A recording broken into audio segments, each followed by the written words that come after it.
Okay. Coach, with Hunter being available tonight, will he have a minutes restriction for him? He will, you know, even with that, you know, when someone's been out and they come back, we try to really keep an eye on how they're moving, fatigue, all those things. They'll be kind of mid-teens. And then just with him being out for as long as he has, what will you guys kind of be evaluating with him other than just kind of fatigue and conditioning and all of that sort of stuff, just skill-wise? Yeah, I think that's it. He, you know, he's the same player, you know, that he was when he hurt his knee or had the inflammation. So it's and he's playing really well. So we're just glad to have him back. And I know he's excited to play. And as I said, it's something that we'll be mindful of. But I want him to play the exact way he was playing. I want him to shoot the ball, defend, hit the offensive glass, attack the rim. You know, those are the things he's been doing, and you know, he's doing it at a high level.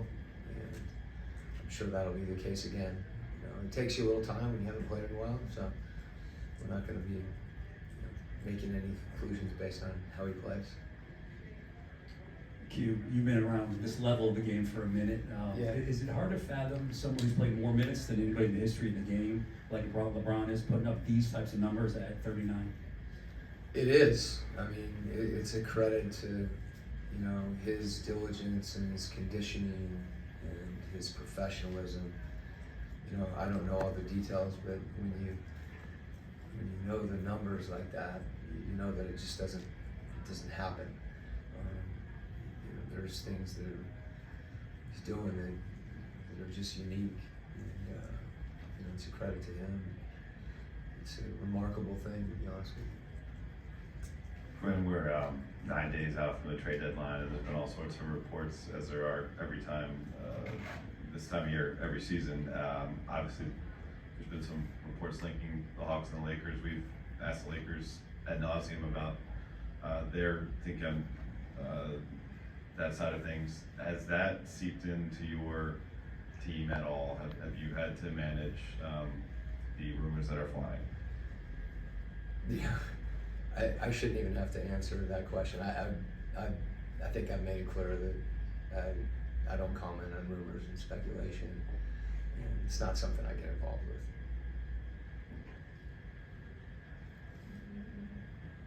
Any questions, sir? Sure.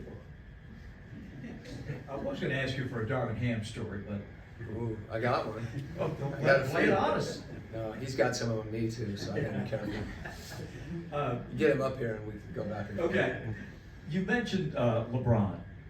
When he played his first game in this building, Trey was 5 years old. Right. He is 6'9", 250, somewhere in that range, and our guy's 6'1" and 180, and putting up numbers in a league where big people are all around him. Could you speak to what he's able to do at his size in this league? Well, I think it starts with his competitiveness, and he's his drive and his ambition at a young age, and the work that he's put in that allows him to be successful,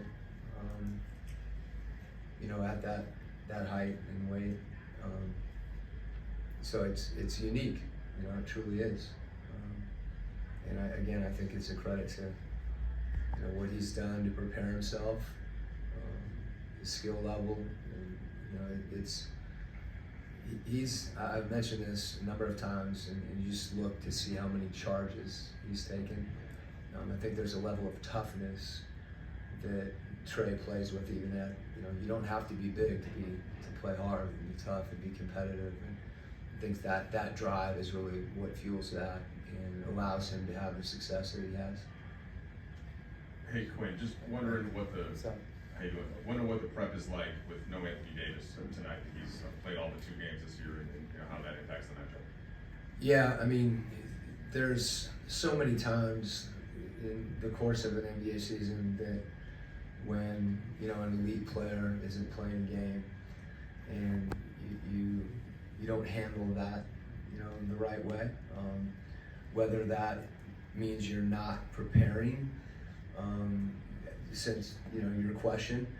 At the same time, you're not preparing for him, and that's real. So, usually it goes,